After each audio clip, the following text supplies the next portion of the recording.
to the EXALT 2021 conference. This has been a very long path to get here, and we are very, very happy that everybody is here with us and joining us. We're going to have a really spectacular 3 days of conference. We have 4 plenary speeches with 5 distinguished scholars. We also have 64 paper presentations and 2 exciting artistic interventions. So we have a quite ambitious schedule over the next few days. And as you know, we're going to be in the Zoom space for this whole conference. Related to Zoom, sometimes we're going to be in webinar mode, like for the plenaries, and then in the parallel sessions, we're going to be in meeting mode. So yeah, like I said, welcome to EXALT 2021, Concurrent, Crises and Sustainable Futures, Global Extractivisms and Alternatives. And I just want to say a quick word of thank you to our sponsors, as you were, for this conference. As you know, this conference is being brought to you free of charge, so there was no charge for registering for this conference, and our deep thanks go out to the Federation of Finnish Learned Societies, the University of Helsinki Faculty of Social Science, and then the EXALT Initiative for coming together to be able to offer this conference free of charge for our participants. Let me just change the slide. All right, so we ask that everybody please keep your microphones muted when not speaking, as we are in webinar mode. That's not such a problem for our participants. As you can see, this is a webinar, so you have both a chat and also a Q&A button down in your bottom ribbon, or at the top, depending how you have your screen set up. We will be soliciting, you can use the Q&A for your questions and comments, and you are welcome to submit them anytime. Questions and comments. Our opening words, we won't have a Q&A after, but of course for all the other sessions like the plenary. And after, when we do have Q&A sessions, the facilitators will draw questions from the plenaries. As mentioned a few times, the session will be recorded. After the event, all registered participants will receive a link to the recordings. And if you have any questions, please feel welcome to contact us at any time at exalt@helsinki.fi. If you have any problems with your microphone or camera, you can go to Zoom to test the settings. And if you have any other challenges during the session, please don't hesitate to ask us for help in the chat. So I just realized that I've been talking at you for a minute and I haven't introduced myself. My name is Sophia Hagolani Alba.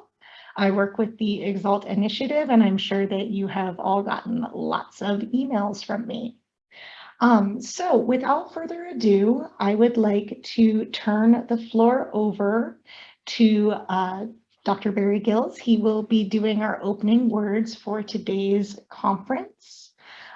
So yeah, that's all for me. And Barry, the floor is yours. Right. Thank you so much, Sophia. And I want to just begin by giving thanks especially to Sophia and all of the team, the wonderful team of organizers who put this together and worked so hard and so excellently to make this possible, and to all the team of EXALT for being such great colleagues. And it's been a wonderful experience for me these last 2 years, and it's been 2 years of effort to bring this about. And so I hope we'll all really find this meaningful, rich, and engage with it, participate as fully as you can, be part of the discussions, be part of this community, because this is what we're actually doing with EXALT. The whole idea is to build a community based on collegiality, mutual respect, co-construction of knowledge, and as activist scholars engaged with real people in real places. I mean, this extractivism and alternatives is a subject matter which brings you down to earth, brings you close to the earth where things are actually happening, where the struggles are taking place, where the people are, where life is.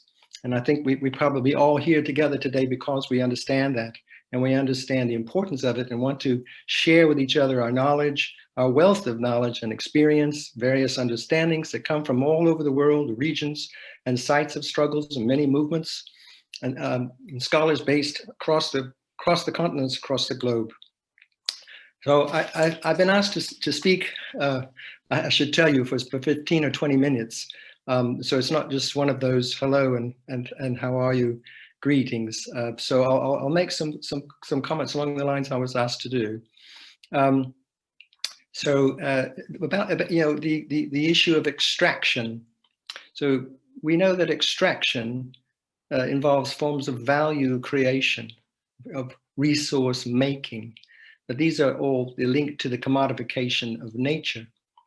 But extractivism as a concept, it goes further and should be made distinctive, not conflated with extraction per se, because in extractivism as a concept, I think we have a broad understanding that it tends to place the emphasis upon the ecological, the social, the environmental harms, and these harms are many, of many types, and also the depletions and the increasing or setting in train of entropy, of entropic processes, the lack of reciprocity and returning either to the ecological systems which it affects or to the peoples and communities which it harms, which the economists have traditionally often thrown into the category of externalities.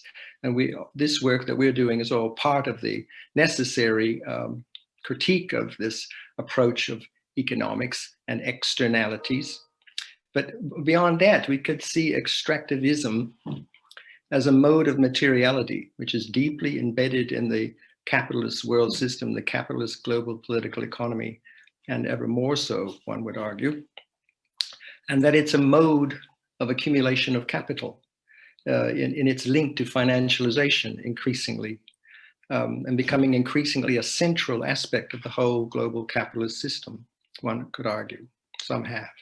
That it is a mentality, the mentality of extractivism, which relies on the underlying objectification of nature or of the web of life, of all other,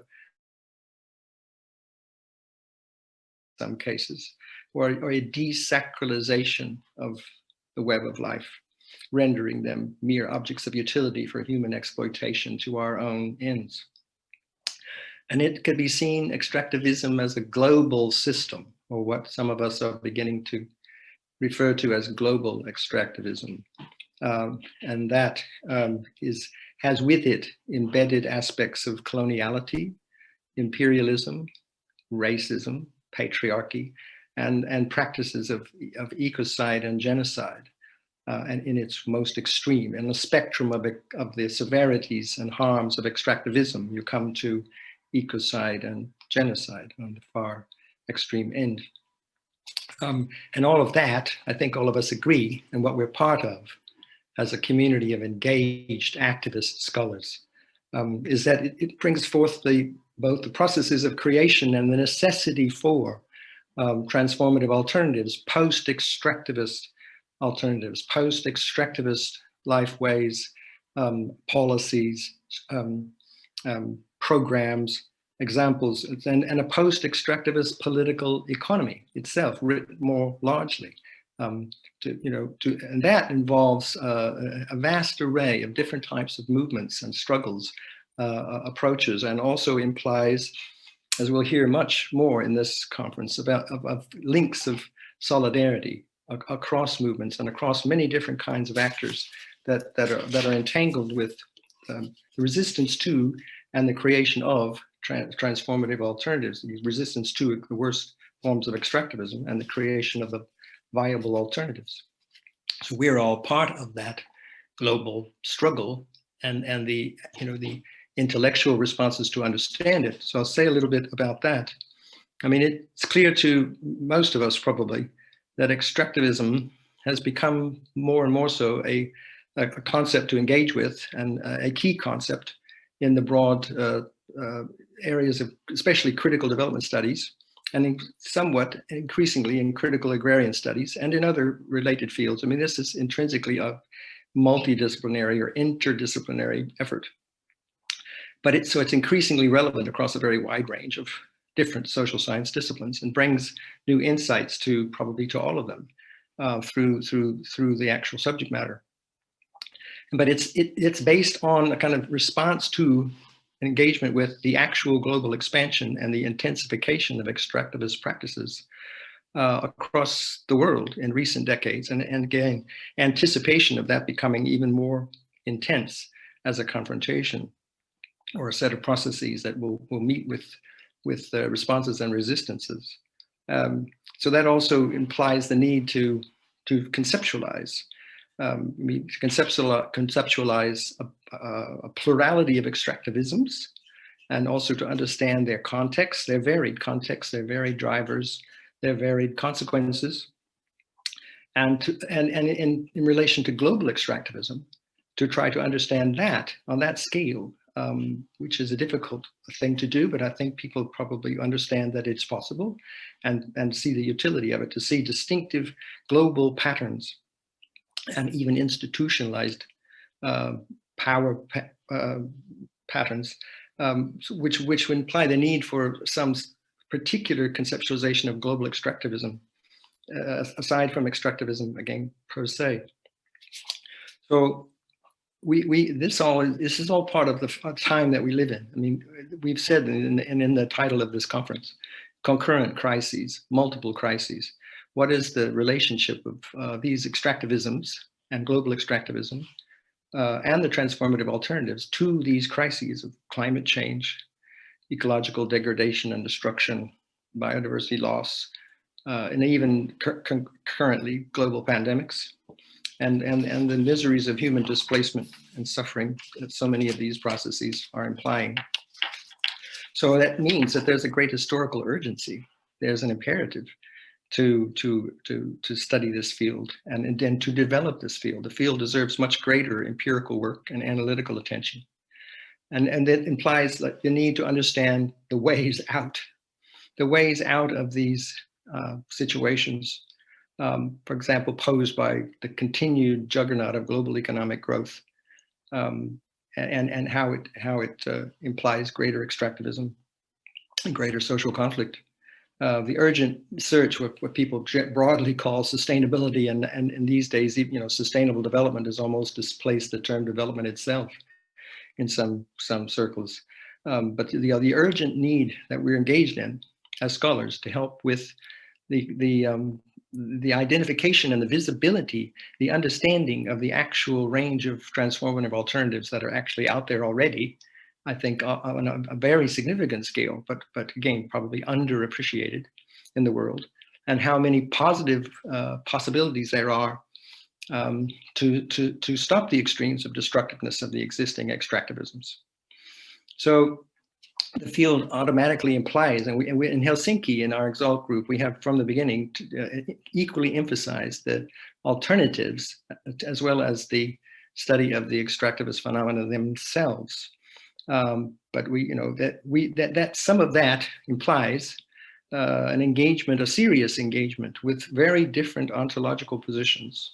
I mean, some of which come from indigenous peoples, but there are many other ways in which you could understand radically different, opposed even ontological positions and understandings. And that involves us reflecting on what it is that's valued, how we value what exists, how we value life and the forms of life on which we depend, which we're embedded and inseparable from, and to understand what it is that's being preserved or protected or nurtured, and what it is that's being destroyed or might be destroyed, it could be destroyed if certain things are not transformed.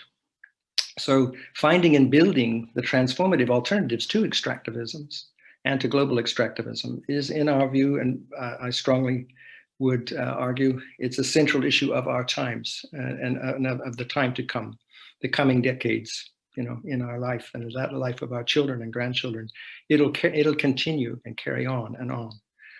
So that developing new conceptual paradigms that go beyond extractivism and applying these to practice is a key social and political task of our era. And so we're part of that. And that's why it's meaningful to be in our community and to work together in the best way we can along the principles I set out at first: collegiality, mutual respect, co-construction of knowledge, as engaged scholars in this field, and share our knowledge and understanding and work together to form a really viable community that goes on and builds up the necessary knowledge in this field. So that's, we see extractivism, many of us do, in Helsinki research group, as an organizing concept, that Wallerstein defined an organizing concept as a kind of central concept upon which many other concepts hinge. And they all, in a sense, contribute meaning to the general ensemble of concepts. And we see that extractivism working rather like that, in an ensemble of related concepts, which can be highly complex, but again, as an organizing concept, which also addresses some of the most acute and crisis-oriented issues facing all human beings today, the whole of us as humanity, and the rest of the web of life, for which we cannot escape our duties and responsibilities and obligations to preserve.